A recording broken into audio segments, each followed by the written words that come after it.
All right, I'm back again, guys. Sorry about this one being a little late, but it's all good. We got some actual gaming news. Yes, I had gaming news for you guys. Want to get into, so let's go ahead and knock that out and let you guys go on about your day. Sound good? All right, let's get to it. So, the game that we saw, well, one of the games that we saw PlayStation State of Play, it was called Aeon Must Die. It was that side-scroll looking game. It had that crazy art style. Well, listen to this. The actual studio, pretty much the entire staff, everybody quit.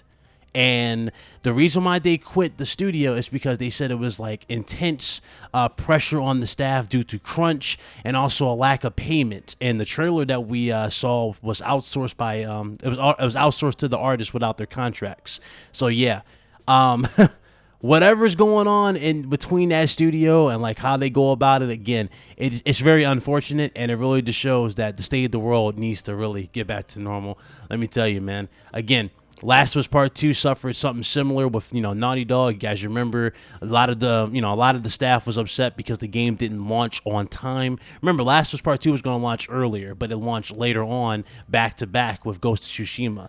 So again, it's really, really bad. And I understand a lot of these developers put their livelihoods into these projects. They wait for that big return, and for something to get pushed back, it pushes them into it pushes them in a worse state, a bigger and worse state, usually 9 times out of 10. And that type of stuff is not good for, the industry as a whole. So, my prayers go out to them. I hope they find work. Honestly, I do think they're going to be fine in the long run. I'm pretty sure, either Microsoft or Sony will scoop them up if they're willing to, take them and let them work on other titles for sure. But honestly, yeah, that's really, really bad for the industry.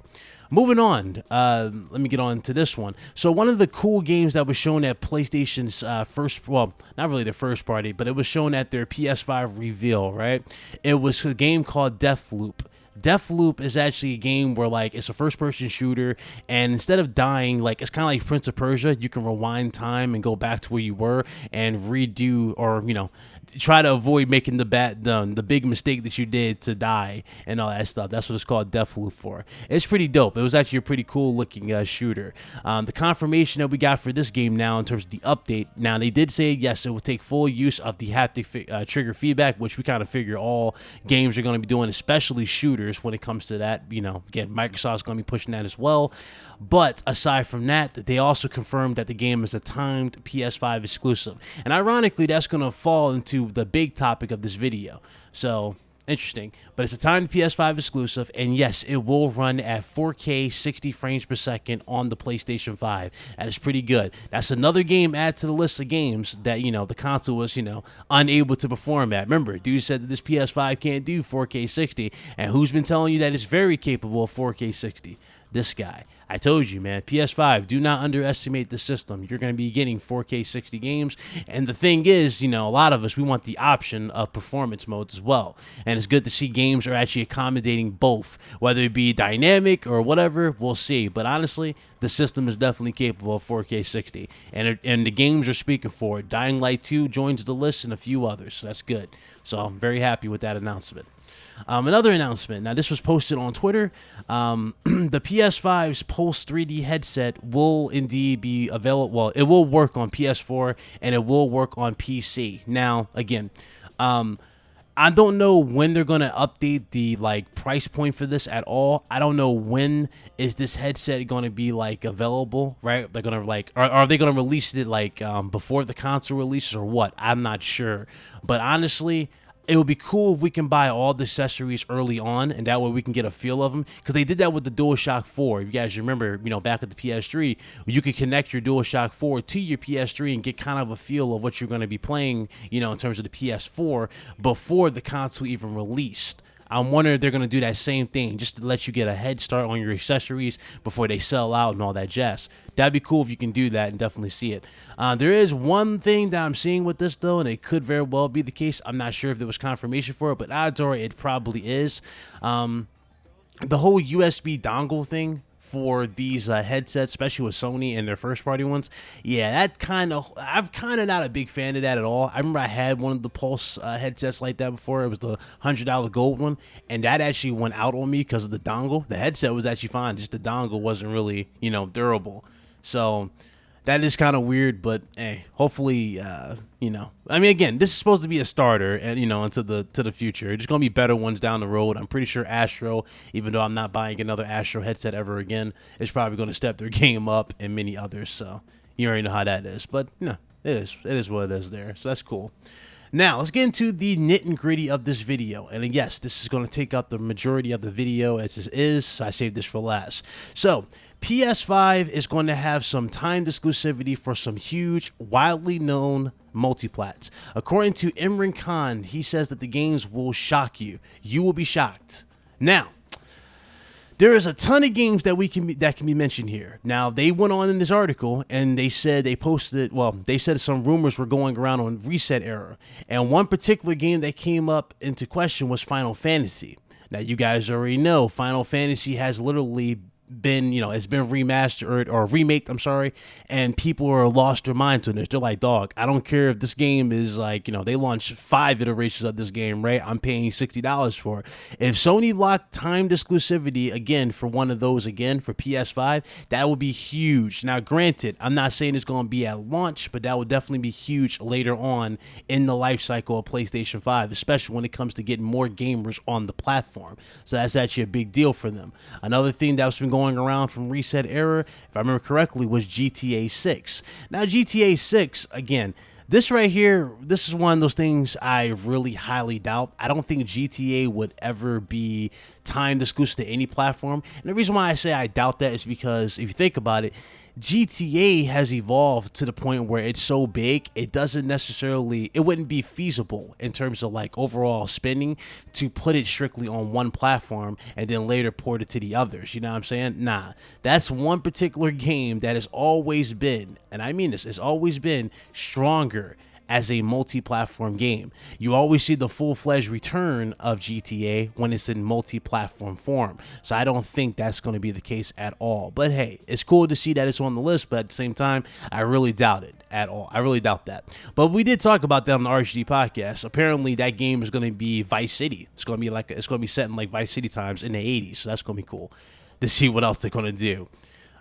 They also said Bethesda's highly anticipated Starfield could very well be in the limelight in terms of games having this timed exclusivity for PlayStation 5.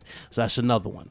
Now, that was to make my predictions for this. Again, this is going back to what we've already know. Since we got Final Fantasy out the way, let's go into what's been going on for quite some time. And that's, wait for it, Metal Gear Solid. I honestly think Metal Gear Solid is going to make a triumphant return strictly for PlayStation, and it's going to be exclusive to PlayStation in general. Now, granted, it could be timed. It could very well be timed. I know the reports going around that Sony was buying the game. They probably did buy it, but not in the way that we thought they bought it. Maybe they bought timed exclusivity. If I was to throw this in here as just an option, right? They probably could have bought it for timed, and they could have worked with Hideo Kojima to get this, remade for PlayStation 5. Just saying, that's one game that could be there. Another game people have been throwing around is this whole Suicide Squad. Now, here's the thing about Suicide Squad. That would be big for PlayStation 5, but here's also some interesting things about that. I remember I talked about this. I talked about this recently on Marlon Gaming Show. We just did a show. Shout out to him. But honestly, if I was to say that this was the game, there's a few things that got to factor into this, right? Now, if you guys look at the poster for this game, they don't even have the consoles listed on here. So it could very well be that game that's exclusive to Sony for like a year. I'm not sitting here saying it's not, but it just doesn't feel like it is.